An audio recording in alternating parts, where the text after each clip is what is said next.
In a moment from now, we'll be joined by a very special guest, somebody who is the grandson of Mahatma Gandhi and C. Rajagopalachari. He has been the governor of West Bengal, and he's also been an administrator and a diplomat. I'm Barkha Dutt. You're with the Mojo Story. Gopalkrishna Gandhi is one of the best respected names in India, and his life, his background, his experiences provide him a unique perspective of our nation. Now he's out with his memoirs. They're not just a story of his own personal journey, they're a story of his personal journey juxtaposed with the story of India. As I mentioned, his antecedents alone give him a very unique perspective, being the grandson of Mahatma Gandhi and C. Rajagopalachari, but his own experiences in public life, experiences as a public intellectual, experiences as an administrator, experiences wrestling with some of the key ideological questions of our time, including one that he poses to himself: is he a liberal or is he a conservative? These are defining questions of our time. And his new book, The Undying Light, as I mentioned, is both the story of Gopal Gandhi's life as well as the story of India. To that extent, it is what can be called a personal history. I want to welcome to the program now Mr. Gopalkrishna Gandhi.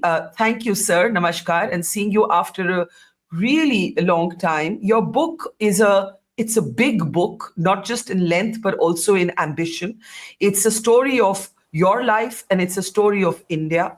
An 8-chapter, eight sections, as it were, story of India. I want to start with how the book ends, which is an unusual place to start. But, you talk about whether, and hence I think the title of the book, whether India's light metaphorically shines brighter than after independence or less bright. And sadly, you come to the conclusion that you cannot say, and we have that excerpt up on the screen, we cannot say the light of India has brightened after independence, but at the same time, you are optimistic that India's light can dim, but it cannot and it will not die.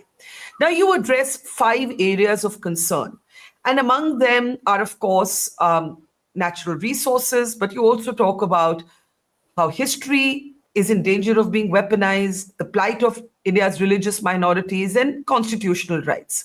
Let's talk a little bit about how you end your book. Would you say you're less optimistic than more, or do you remain an optimist about the India story?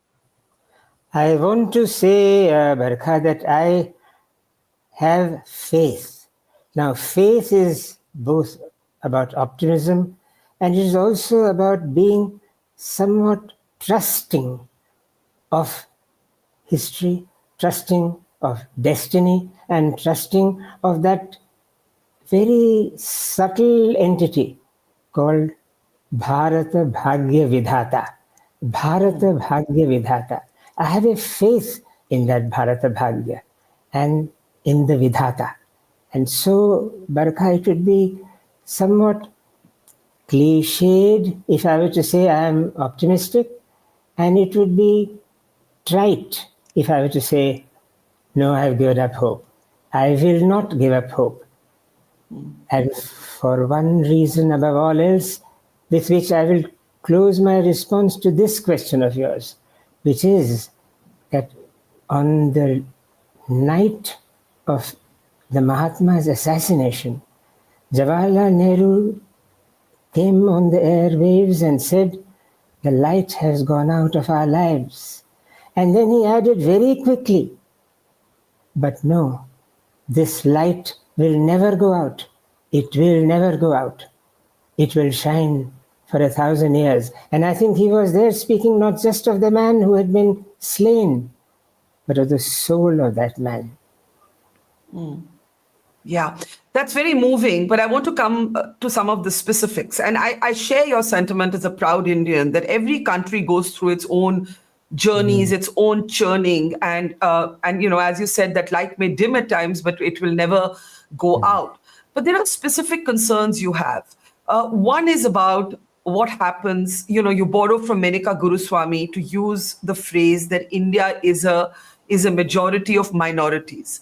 And then if we can go to the next slide, you wonder, will India become an authority of majorities? In other words, you're flagging concerns about majoritarianism. If we stay on this question alone, how do you look at what's happening today? What are your biggest concerns? The Constitution of India has made the individual the unit. And I will answer your question about majority and minorities from that starting point, individual as a unit. Menaka Guruswami's remarkable phrase, the majority of minorities, tells us all that if we are Hindus, we better not forget that we may belong to a caste which the other Hindu does not, a subcaste which the other Hindu does not. We may speak a language which the other Hindu does not. We may belong to a place, to a society which the other Hindu may regard with disdain. And finally and ultimately, most importantly, we may be as lifestyle individuals in a minority within our so-called majority. And so we are safe when we realize that we are individually the minority that the Constitution has identified as the individual. And that individual today is at risk. That individual is at risk from not just the so-called other community, which may be a majority or a minority, but from within the same majority group. And I think it's important to remember that if you look at society through a microcosm, we're all minorities in some ways, right? And that's what it's important to remember. You also are concerned about the weaponization of history. Weaponization is my word. If we move on to the precise word that you use, you talk about whether history will become a kind of tool for control. Will history be used as a tool for control is the question that you ask. You know, we live in an age where we are quarreling and fighting, let's say, over Aurangzeb, right? We have had riots in Nagpur over how we should look at Aurangzeb. That's just an example. There are many other ways in which history has often been weaponized and politicized. When you raise this question in your book, will history be used as a tool for control? What do you make of these debates in contemporary India? These are the clanging swords of ancient prejudice which get revived by current disputes. Aurangzeb, as many people have said, is a 300-year-old phenomenon. But Aurangzeb being a phenomenon that is in the dim past is irrelevant because the tensions which he generated and the tensions which we are now seeing generated are identical. Why I feel Aurangzeb's grave has suddenly become a flashpoint has nothing to do with Aurangzeb. Is this, that the spirit which he personified, the spirit of intolerance, which is not Hindu intolerance or Muslim intolerance, but just plain intolerance, moves from community to community, situation to situation. Thank goodness, Barkha, that we have in Aurangzeb's elder brother, Dara Shikoh, the exact opposite of Aurangzeb, a man who suggested to India that India and Indians live in concord. Yeah. Finally, on this matter of your concerns, your 5 concerns as you look at the future of India, what keeps your faith alive? You began this conversation by saying, I have faith. What keeps your faith alive? I'll come back to the individual, Barkha. You know, we have this extraordinary javelin thrower, this man who has hurled us into the skies with the precision of a point. Yeah. His mother said of her own, Nadeem is also a very good javelin player. You're talking about Neeraj Chopra's mother. Yeah. Neeraj, she said, he is like my son. He's also a very good javelin thrower. He's also a very good player. Nadeem is Pakistan. Neeraj is Indian. But if Nadim's mother can say that, and another, more recently, and again from the world of sports, we had India and China face to face like this. And Gukesh, when he won the great title, said, and I'll never forget it, Ding is the real hero. Look at the generosity of that spirit. There was no shortage of happiness, of self-esteem, but there was also this extraordinary generosity, which is why I think Neeraj and Gukesh are the spirit that makes me feel India is not narrow, it is not petty, it is not excluding others in the triumphal moment of its own success. Yeah. From this overview, I want to go to present day contemporary India and what is loosely called the Modi age, right? And you do address this in the last section of your book. So I'm kind of moving backwards from the final chapters of your book backwards. And, you know, when Modi won, you had written an open letter to him. And you had said at that time, which you repeat in your book, be the Savarkar in your heart, but be the Baba Saheb Ambedkar in your mind. Yeah. And in your book, you say that you wish you had told the Prime Minister to place Gandhi in his soul. Now, I want you to, when I say Gandhi, I mean the Mahatma, of course, your grandfather. I want you to talk about this. Be the Savarkar in your heart, the Ambedkar in your mind, and the Mahatma Gandhi in your soul. What do you mean by these three nomenclatures? Thank you for that question. Not just because it's a very good question, but because it makes me think through what I have said. Every individual is entitled to her or his hero or heroine. And our Prime Minister is entitled to his hero. And if that is Savarkar, that is our Prime Minister's prerogative. So if Savarkar is in his heart, as I believe he is, I must respect that. But I want to tell him that there are others in the habitat of India's renaissance, in the ecology of India's civilization, who have made us what we are. Ambedkar, in terms of the great propulsion he gave to the depressed classes, and Gandhi to the great voltage he gave to India as an entity which knows its divisions but heals its divides. To be divided is not the same thing as to be divisive. So I thought that the Prime Minister of India, who is the Prime Minister of all of India, not just those who voted for him, but for all those who are Indians, he must know that there are people who prize Ambedkar and Gandhi as there are people who prize Savarkar. And this is not a question of making constituencies of them, but this is a question of seeing India as the result of the joint emotional investments, spiritual and political energies of a generation that is called the generation of India's freedom fighters.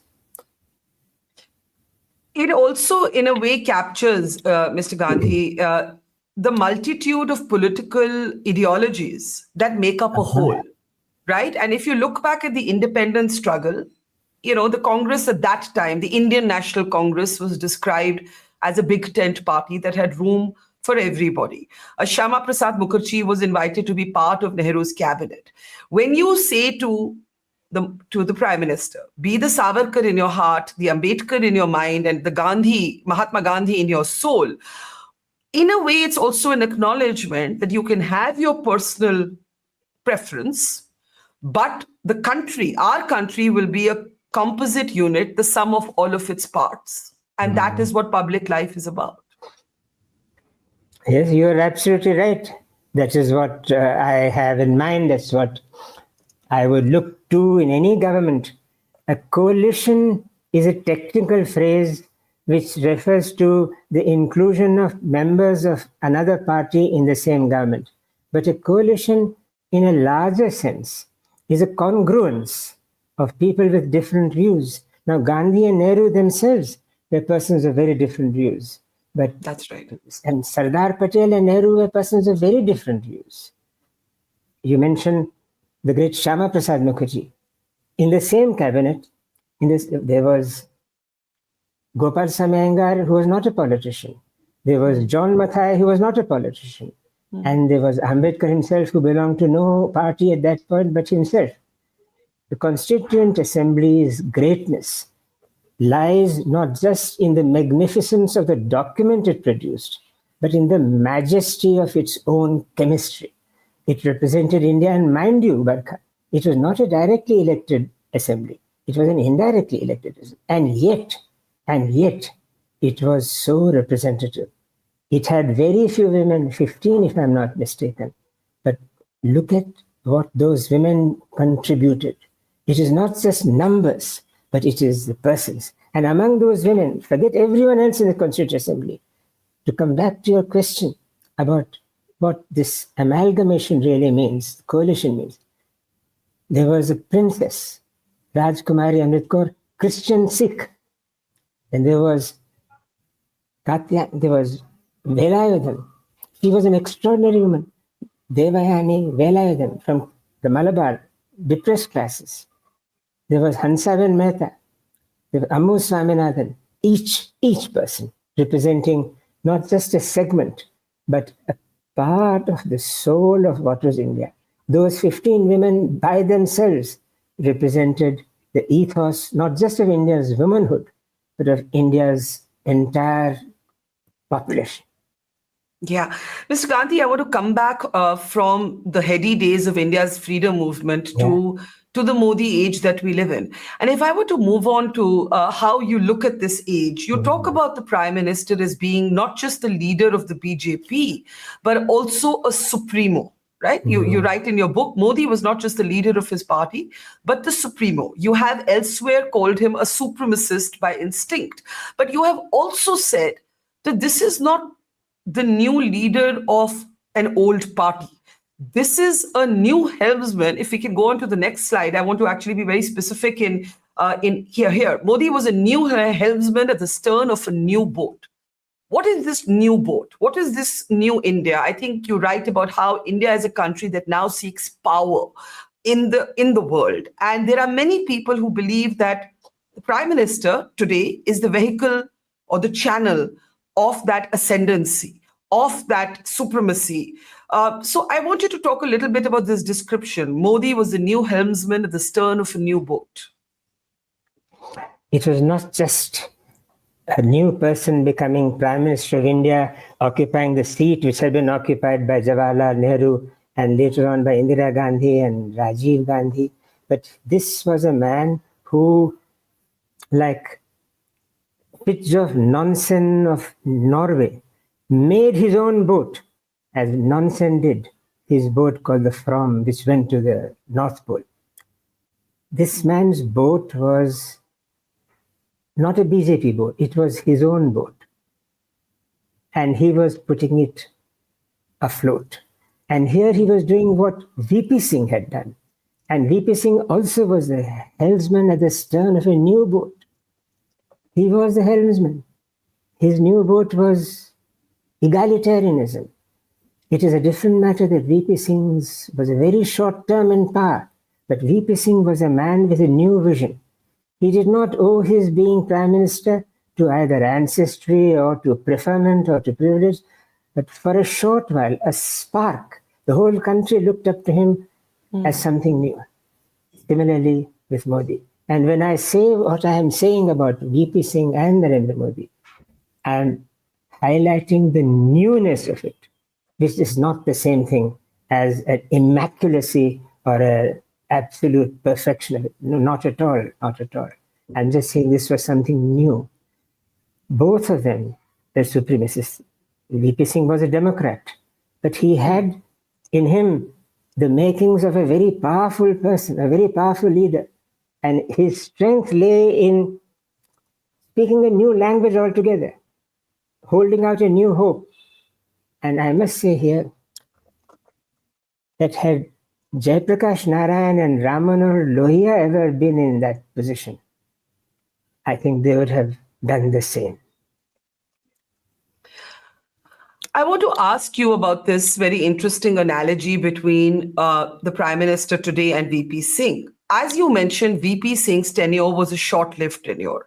Prime Minister Modi is in his third term, making him one of the most powerful politicians, perhaps more akin to, most people have compared him to Indira Gandhi and not to VP Singh.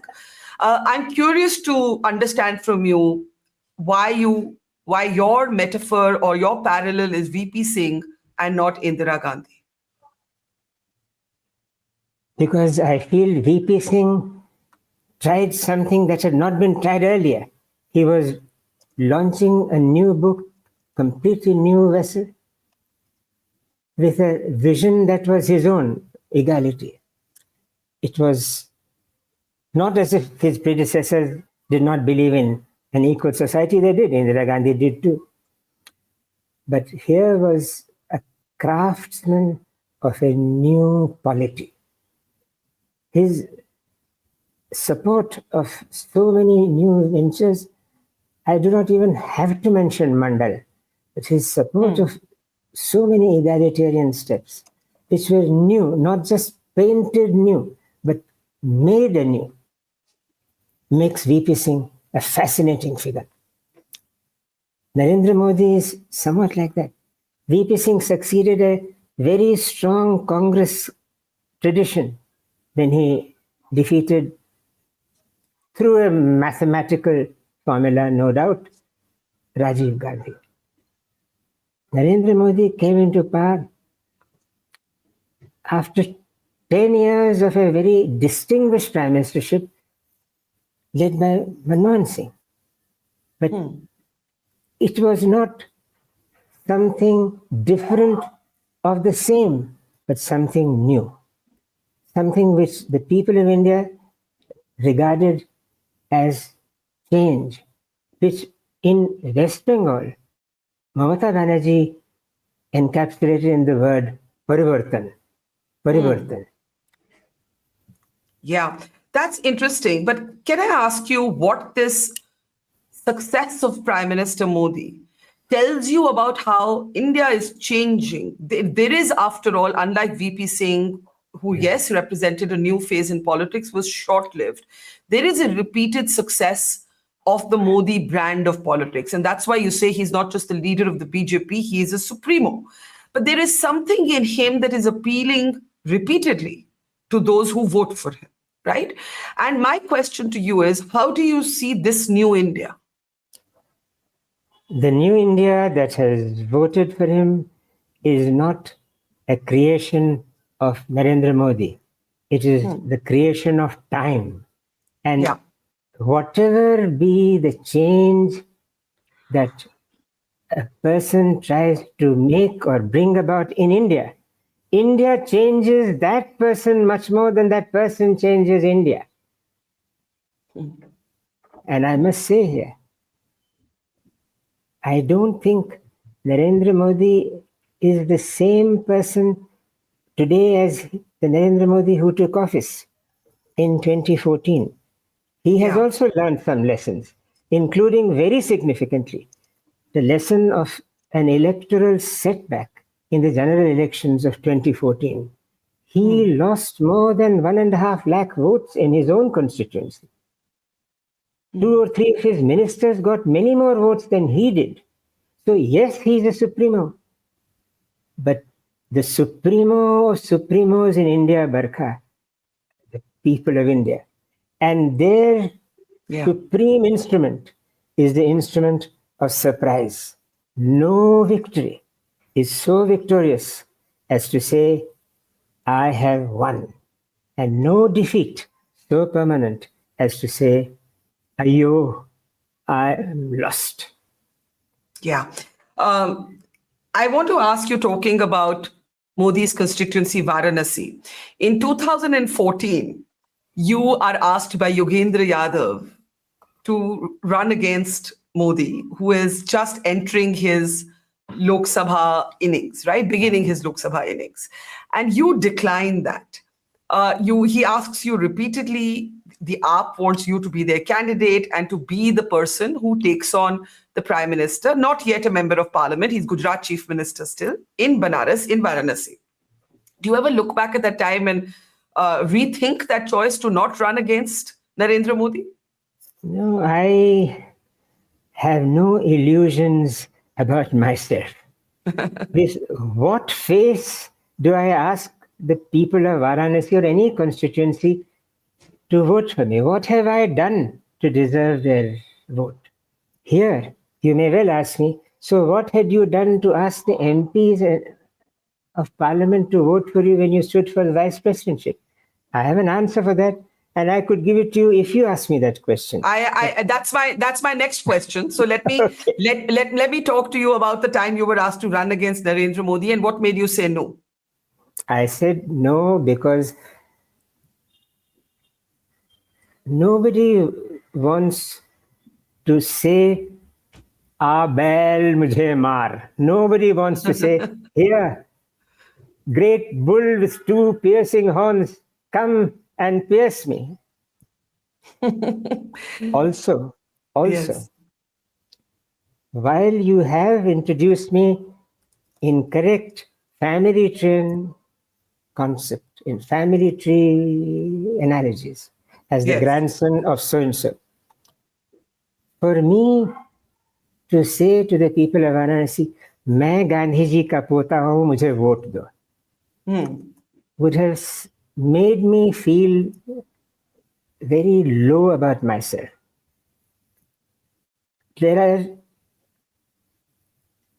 There is a counterpoint to this, which may have made me and Narendra Modi sort of on par in 2014. Both of us were outsiders in Banaras. Neither he nor I belonged to Banaras. But he was already the prime ministerial face of a big party. I was the face of nothing except the mirror which I look at. It would have been absurd for me to stand there. I did not want an absurdity to be publicly found to be absurd. Okay, that's very charmingly or disarmingly candid, coming from you. But let me, in the last section of this conversation, pick up a few more nuggets from your book. And that is where, with equal candor, you actually talk about your family's surname. You talk about how there was talk that you could be president of India. You eventually do run for the post of vice president, knowing that you are not going to win, or the chances of your winning are very dim because Sonia Gandhi asks you to. And you also wonder aloud whether you're a liberal or a conservative. But it is really disarming candor where you say that you feel, if I could go to the next slide, that you don't want to, you have lived on that's your exact sentence. I have lived on the capital of my surname. I mean, you're being extremely, firstly, self-deprecating and self-effacing here. Because yes, you are the Mahatma's grandson. Yes, you are Rajagopalachari's grandson, but you are your own person. You have been an administrator, you've been a diplomat, you've been a teacher, you've been an author, you've been a student of history. There are many hats one could place on your head. You've been West Bengal governor. Why did you say I have lived on the capital of my surname? You know, Barkha, there is a genre of letter writing in which India has mastered itself. It's a very powerful genre. It is called the anonymous letter. When I was in Kolkata, I got one or two memorable anonymous letters. One of which said, it was a postcard, which I have preserved as much as I have preserved a letter from some great poet or writer. Postcard said, Mr. Gopal Gandhi, you are a very average joint secretary level officer. It is because of your surname that you have gone from embassy to embassy and are now rolling in the luxury of Raj Bhavan. So I said, my goodness, how rude, how offensive. But there is something to that. If, Barkha, please tell me, if I was not the grandson of Mahatma Gandhi, would anybody have wanted me to write a personal history of independent India? To have to write a personal history, I would have had to be a Nirod Chaudhary or a Khushwant Singh or an Amrita Pritam or a Perumal Murugan, which none of which I am. But let me say this somewhat in self-defense, that I was surrounded by a lot of archives, I was surrounded by a lot of photographs, a lot of memories which linked up to current events and which gave me a kind of entree into the various chapters of the book. And so Absolutely. while I was not important enough to do the writing, there was around me material which was hugely important, which I could use in the writing of this book. Absolutely. And also the influences on your mind, on your growing up, on your formative years. I mean, we can't ignore where we came from or how we were raised. None of us can. And so to that extent, we can't disavow our own personal history. But I want to move on to the phase in your life when your family thought you might be president. And your brother, before dying, Ramu, as he was known to his friends, writes you a letter, if we can move on to the next slide. And he said that he was sorry that you had been, quote unquote, denied the post of president. So there was a time that there was a lot of speculation that you could be the president of India. That did not happen eventually. How disappointed were you when you did not get chosen for that post? I was, of course, very disappointed, but I must also say here that nobody denied it to me. Nobody denied it to me. Nobody said, you're going to be our candidate, and then said, sorry, you're not going to be our candidate. None at all. The left, which was then a political partner of the Congress, Yes. proposed my name for this, and the Congress was not averse to it at all. But reflecting on everything that was involved in this, and at that point, victory for the candidate, either for the vice presidentship or the presidentship, the candidate of the UPA, was assured. But it was I who said, sorry, I'm not going to come. And this means that India got Pratibha Patil instead of me as the president of India. That was her destiny. That was India's destiny as well. And yet you write in your book that there were many more deserving women candidates than Pratibha Patil. Yes, and you yes. feel that Pratibha Patil had been rewarded for her sycophancy. I'm using the word sycophancy. I think you use a different word. But you say in the Congress party, loyalty is often conflated with sycophancy. I'm paraphrasing again. When Pratibha Patil becomes president, you do write in your book that there were many more deserving women than her. Yes. I think I've used the word loyalty, not sycophancy. And I know, that's my word. Sycophancy is my word. Barkha, I salute your journalistic veracity. Hats off to that. So it was loyalty, not sycophancy. And I think it just sometimes so happens. These things happen in a very unexpected way. There was a meeting of the UPA constituents, and somebody said, I think it was Mr. D. Raja of the Communist Party, we have not had a woman president at all. It's time for us to think of a woman president. And within a few minutes, somebody said, what about Pratibha Patil? And there it became. It was not as if 6 or 12 names of deserving women candidates. No, it just happened like that. It happens like that. Politics is very often the fall of a dice. And she became president. I have used the phrase, there were others, in the context of a certain Padma award that was happening. And I was present at the investiture when Pratibha Patil, with all her dignity, she is a woman of great dignity and poise.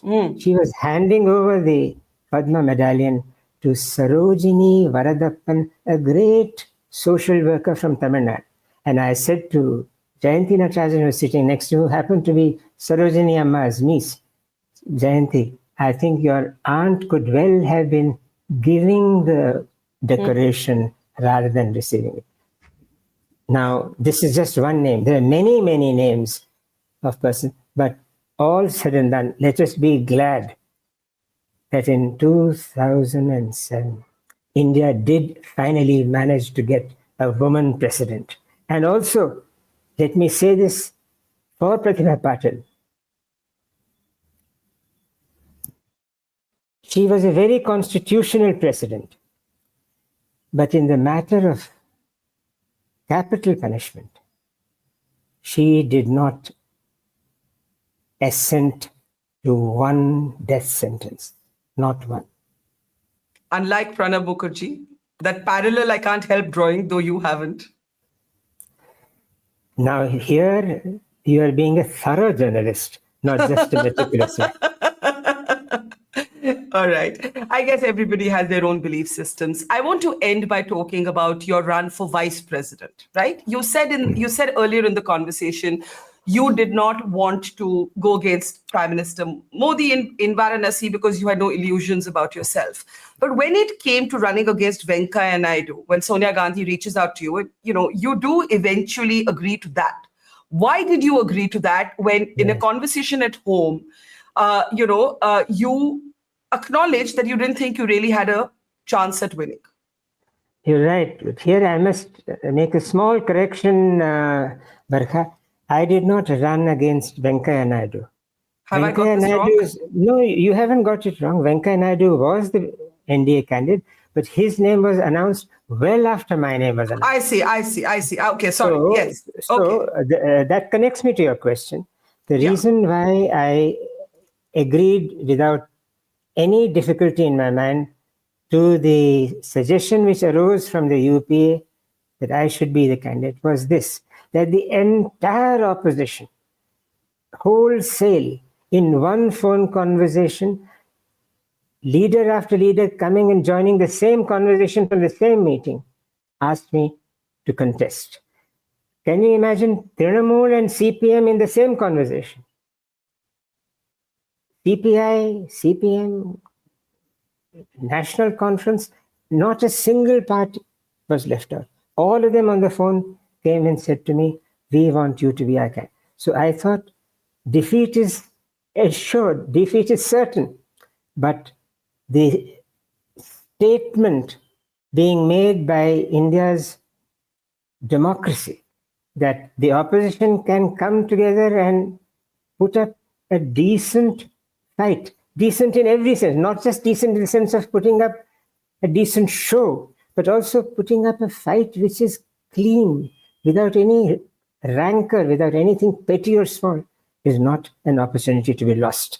I felt this would be a defeat, but it would be an honorable fight. Right.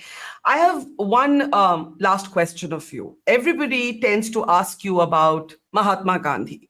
I don't know that enough people ask you about your other grandfather, Rajagopalachari. And I ask you this question in a specific context. There are many people who believe that at a time when the world is gripped by a kind of rise of the right phenomena, this idea of a socially liberal right of center party that existed many years ago as encapsulated in the Swatantra Party, this idea has never returned to India again. And therefore, what has happened is there are not many takers for a left ideology today electorally, I'm talking electorally, going by, electoral losses and defeats. But there hasn't been a modern center-right party, a classically liberal party in the true sense of the word, as was imagined by the Swatantra Party. Do you believe that that has been a great loss or a missed opportunity in Indian politics? I think the absence of a democratic opposition to whichever government is in power is a very serious loss. By democratic opposition, I don't mean to say that the Communist Party opposition is not democratic. No, certainly not. It is. It's a very democratic opposition party. In Bengal today, in Kerala, it has been a very democratic. I also do not mean to say that the BJP was not a democratic party when it was in the opposition. No, they are all democratic parties. But the Swatantra Party's point was, its USP was, that it was saying to the country, the Congress under Jawaharlal Nehru is becoming a one-leader party. And the Congress is also becoming a one-party, making India a one-party state. We want a two-party polity. It wanted to be the second party, not that there should be no other party, but wanted to be a major alternative to the Congress, an alternative which could upset the Congress. That has gone. And today, when you look back at Nehru, somebody calling Nehru dictatorial looks laughable. He was the most democratic of Democrats. But for that time, for those times, Nehru's invincibility, and more than invincibility, his irreplaceability, was seen by Rajagopalachari, by Masani, by Ranga, by Ratnaswamy, by Gayatri Devi as something which diminished India's democracy. And so here were two Democrats wanting a democratic chance to be each other's alternatives. Rajaji had no personal ambition. He was in his late 80s. And Nehru had no desire to smother the opposition. But here they were. And I think the brief time between 1962 and 1967, when the Swatantra Party had a sizable presence in the Lok Sabha, was a kind of gleam of democratic hope. Parliamentary democracy had a gleam of hope in it. Today, that is missing. I am not talking about the right, or the left, or the right center, or center left, but a very credible opposition which is like an alternative, which I must say the India bloc after the 2024 general election seemed to be in that position, almost in that position to be. That is the kind of complete picture that a democracy requires, which India does not have. I mean, the India bloc also was very short-lived. It virtually sort of fell apart quite soon after the Lok Sabha elections, but I get the gist of what you're saying. We leave it there. Many of the questions that the Swatantra Party raised about a one-leader party today might confront the Congress. That's the irony of, those who repeat history. I mean, there is a break you have to make from history also. You can't just be condemned to repeat it, because then you condemn yourself in other ways.